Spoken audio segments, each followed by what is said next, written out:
نہیں ہوں گے اس وقت تک کراچی کے کسی بھی حصے میں امن قائم ہونا ممکن نہیں۔ بے گناہ اردو بولنے والے شہریوں کے قتل عام میں ANP کے دہشت گردوں کو کھلی چھوٹ کیوں دی گئی؟ تیسرا ایلیمنٹ ہے کوئی جو یہ کوشش کر رہا ہے کہ Pakistan Peoples Party, MQM and of course ANP کا جھگڑا ہو۔ کبھی میں نے یہ نہیں کہا بیرونی ہاتھ ہے، بڑا آسان ہے، میں کہہ دوں انڈیا کروا رہی ہے، ہم خود کروا رہے ہیں۔ منگل 18 جنوری کو پورے سندھ میں احتجاجی مظاہرے کریں۔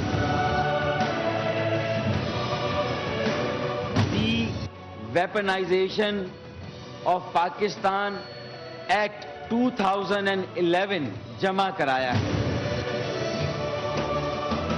جو ہمارا انقلاب ہے وہ بند بوریوں میں لاشیں ملنے کا انقلاب نہیں ہے۔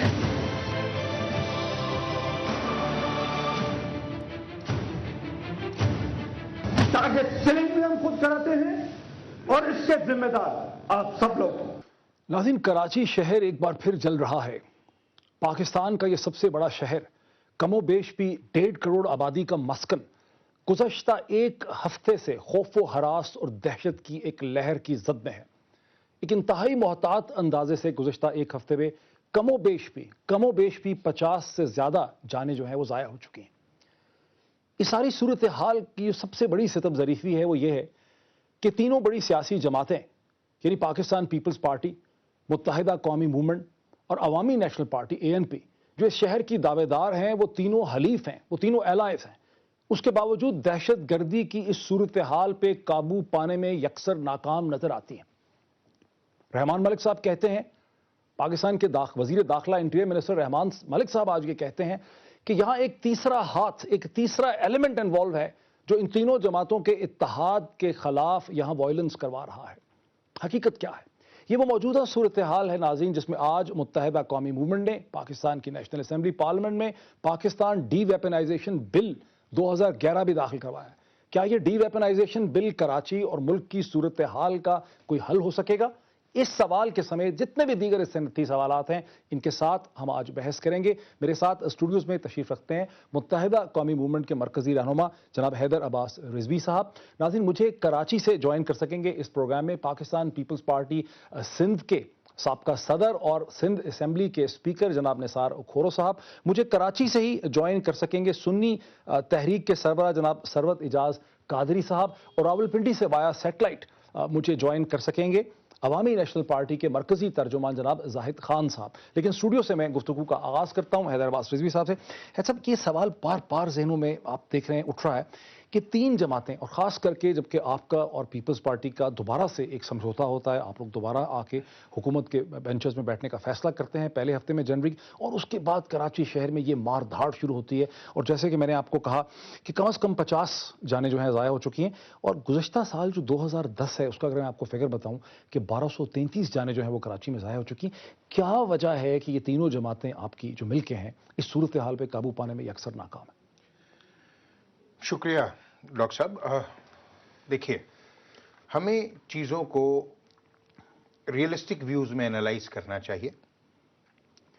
صرف پولیٹیکل یا politically motivated target killing Karachi میں نہیں ہے، کراچی میں سیکٹیرین بیسس پہ ٹارگٹ کلنگ بھی ہے، کراچی میں مذہب کے نام پر ٹارگٹ کلنگ بھی ہے، کراچی میں دہشت گردی کے نام پر ٹارگیٹڈ کلنگ بھی ہے، کراچی میں لینڈ مافیا اور ڈرگ مافیا کے نام پر ٹارگٹ کلنگ بھی ہے، کراچی میں گینگ وارز کے نام پر بھی ٹارگٹ کلنگ ہے، کراچی میں اغوا برائے تاوان کے حوالے سے بھی ٹارگٹ کلنگ ہے، اور ایک ویگنس جو میڈیا ڈیولپ کرتا ہے اس کا میں آپ کو طریقہ کار بتا دوں کہ مثال کے طور پر کراچی شہر میں جو ہلاکتیں ہیں، مان لیجئے کہ جس کو آپ ٹارگیٹڈ کلنگ کہتے ہیں، اور عام طور پر لوگ پرسیو یہ کرتے ہیں کہ پولیٹیکلی موٹیویٹڈ۔ ولی خان بابر کیا تھا؟ میں بالکل ٹارگیٹڈ کلنگ ہے، مگر پولیٹیکلی موٹیویٹڈ ٹارگیٹ کلنگ ہے یا نہیں ہے یہ ابھی میں اور آپ نہیں کہہ سکتے۔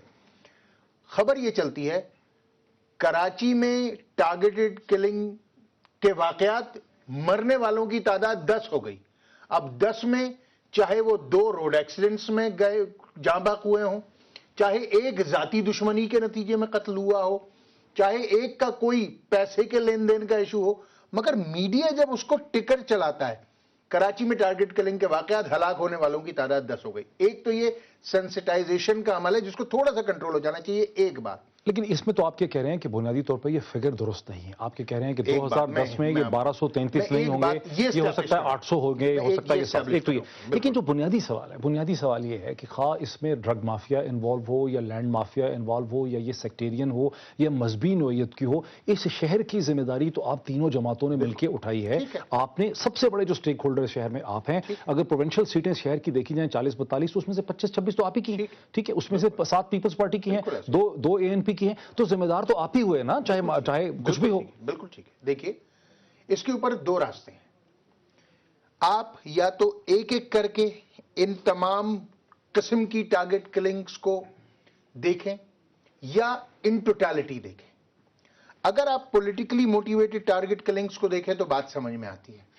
سیکٹیرین وائلنس, یہ جو ساری چیزیں ہیں, یا پھر مذہب کے نام پر, یا جو دیگر قسم کی گینگ وارز ٹارگٹ کلنگ. دیکھیے 2002 سے 2007 تک وزارت داخلہ MQM کے پاس تھی سوللی. ہمارے مختلف وزرائے داخلہ رہے اور ہماری پرفارمنس امپروو ہوتی چلی گئی, اور ایسے فگرز آپ کو کہیں نہیں ملیں گے کراچی میں. ہم نے اپنی ذمہ داری سمجھتے ہوئے گو کے گرفتار کرنے کا یا چھوڑنے کا اختیار ہمارے پاس نہیں ہے. ہوم منسٹری, ہمارے جو کولیشن پارٹنرز ہیں پاکستان پیپلز پارٹی, ان کے پاس ہے. ہم نے ان کو ایک ریسرچ دی.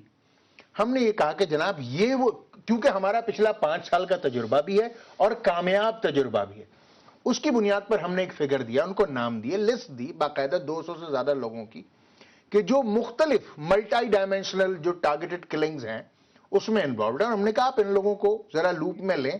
اگر آپ ہماری بات پر یقین نہیں کرتے ان کو. اور یہ کس کو دی لسٹ آپ لوگوں نے؟ صدر پاکستان, وزیر اعظم پاکستان, وفاقی وزیر داخلہ, صوبائی وزیر داخلہ, وزیر اعلیٰ سندھ, DG رینج, کس کو نہیں دی. بلکہ مجھے لیٹ می گو ٹو زاہد خان صاحب. خان صاحب آپ مجھے سن سکتے ہیں؟ جی بالکل. خان صاحب میں دیکھ رہا تھا اسفندیار ولی خان صاحب نے ایک انٹرویو دیا مظہر عباس صاحب کو.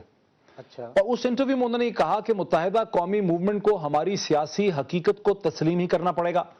دوسرا میں نے دیکھا کہ شاہی سید صاحب یہ کہتے ہیں کہ کراچی میں کلین اپ آپریشن جو ہے وہ فوج کی نگرانی میں ہونا چاہیے.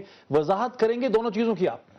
دیکھیں جہاں تک خان صاحب کی بات ہے تو ظاہر ہے کہ ہمارے ایک سیاسی وہاں پہ تو ہے, تو وہ تو ہمیں ایک دوسرے کے مینڈیٹ کو تو تسلیم کرنا ہوگا, اور ہم جس طریقے سے MQM کے مینڈیٹ کو تسلیم کرتے ہیں تو ظاہر ہے ہمارے تھوڑے صحیح لیکن کچھ ممبر ہے جس کو تسلیم کرنا ہوگا. لیکن کہہ رہے ہیں کہ متحدہ آپ کے مینڈیٹ کو تسلیم نہیں کرتی ہے کیا؟ نہیں, اب یہ لڑائی نہیں ہے. یہ تو اب اس نے بات انٹرویو کب دیا تھا, کافی عرصہ ہوا دیا ہے, لیکن یہ بات جو اس وقت صورتحال جو بن رہی ہے جس پہ ہم بات کرتے ہیں کہ جی فوج کی, تو دیکھیں جس طریقے حیدر عباس رضوی صاحب نے کہا کہ وہاں پہ بہت سارے افیکٹس ہیں. یہ نہیں ہے کہ جی صرف 3 پارٹیاں ہیں اور وہ ان کے ورکر آپس میں لڑ رہے ہیں اور ایک دوسرے کو مار رہے ہیں, ایسا نہیں ہے. دیکھیں اس میں 2 سارے باتیں تو اس نے بیان کی, 2 چیزیں رہ گئی جس میں جہادی تنظیمیں بھی ہے, جس میں لشکری جنگی ہے, اور جس میں جیش محمد, یہ بھی سارے چیزیں وہاں انوالو ہے. تو اس کے لیے ہم نے جو سجیشن دیا ہے, دیکھیں ہم سمجھتے ہیں کہ سول فورسز نے یا مذاکرات کے ذریعے جو لوگ ٹارگٹ ہو رہے ہیں یا جو لوگ اس میں انوالو ہے, جو دہشت گرد ہے, جو مافیا ہے, جو ڈرگ مافیا ہے, لینڈ مافیا ہے, بتا مافیا ہے, یا وہ جو جہادی ہے, یہ سارے تب ممکن ہے کہ یا تو جو ہمارے فورسز ہیں ان کے پاس وہ وسائل ہو یا وہ خود ایکشن لے لے. اگر وہ ایکشن نہیں لیتے ہیں اور یہ صورتحال جس طریقے سے بڑھتے جا رہی ہے, کافی عرصے سے ہو رہا ہے, کراچی کے عوام بیچارے بڑے پریشان ہیں, چاہے کوئی بھی کسی زبان بولنے والے ہو. آپ کے انڈسٹری وہاں پہ ہے, آپ کے انڈسٹری والوں کے کل میں پرسوں پڑھ رہا تھا کہ اگر یہ صورتحال ہوئی تو ہم اپنی انڈسٹری بھی بند کر دیں گے. تو ہم نے پھر اس کے لیے یہ کہا کہ دیکھیں فوج کوئی بری بات نہیں ہے, اور وہ آئے گا تو جس کے پاس اسلحہ ہوگا, جس کی وہ ہوگا, چاہے وہ ہمارے ہوگا